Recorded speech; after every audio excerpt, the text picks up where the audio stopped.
Good morning. On September 11, 2001, our country was attacked by radical terrorists. They deliberately murdered almost 3,000 Americans in the World Trade Center, the Pentagon, and Shanksville, Pennsylvania. In my civilian career, I'm a New York City firefighter. I was on duty the morning of September 11th. We responded to the towers before they collapsed. My nozzleman, his name was Thomas Dunn. He was a probie. He was kind of like a rookie or a boot. And he was in my charge. It was up to me to teach him the ways of a firefighter. I was backing him up that day. We believed that we were going to the fire of our career. There was no doubt in our minds that we were going to put it out. Then the unthinkable happened and the buildings collapsed. 343 of my fellow firefighters were killed. Many of them were my friends. Mike Boyle, Mark Whitford, Mark Petroselli, Mike Pacino, Chief Grislak, and the list goes on. Since that day, we had a clear blue sky just like today. All Americans from sea to shining sea have called us heroes. I put fires out. That's what I do. I put the wet stuff on the hot stuff.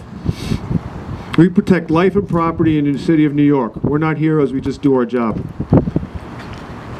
I sincerely believe the real heroes are those Americans who said, "You can't do this to us. Not here, not in America, not on our soil. I won't let you." Droves of Americans joined the armed forces to defend our nation because of 9/11. I was flying a mission. We were in Jacksonville, Florida. We were broke, and I was talking to a very good friend of mine. We got to talking about 9/11, and he told me the reason why he joined the Navy was because of 9/11. I was moved. I gave him a patch from my firehouse. I shook his hand. I said thank you. It almost brought me to tears.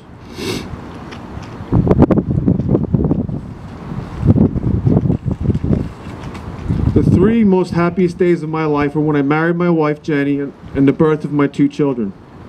The next happiest day, again I was on a mission in Guam, is when I found out Osama bin Laden was killed. It made me very proud to know that it was U.S. Navy SEALs that got him. We all remember back when we were fully engaged in the war, the reports we'd get every day about the number of dead killed in action overseas. In time, slowly, we stopped hearing such reports. We don't hear about that much anymore. Outside of the attacks of 9/11 and our rescue and recovery operations, the saddest day of my life is when the number of service men and women killed in the global war on terror exceeded those killed on 9/11.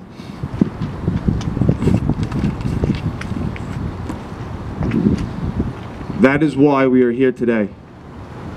To remember those who stood the watch, the post, the road in that convoy, and were killed defending this nation. They served so proudly and honorably.